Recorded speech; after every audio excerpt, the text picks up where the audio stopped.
Hey everybody! Today we're going to learn how to reduce motion to completely disable animation in Android using accessibility settings. While developer options require multiple scale tweaks, the native accessibility framework strips away all UI movement with a single switch, saving your system processing power instantly. First, open the Settings apps. Scroll down the Primary Options menu list and click directly on Accessibility. Locate the specific configuration row block explicitly labeled Remove Animations or Reduce Motion. If you can't find it, click on Color and Motion. Click the toggle switch right next to Remove Animations or Reduce Motion or Reduce Animations to turn it completely on.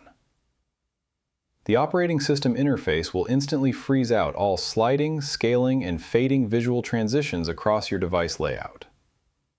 Test the change immediately by tapping your home or back navigation buttons to see your application snap open instantly without any transition delay. And that's it. I hope it helps you in your current and future project. Thank you for watching.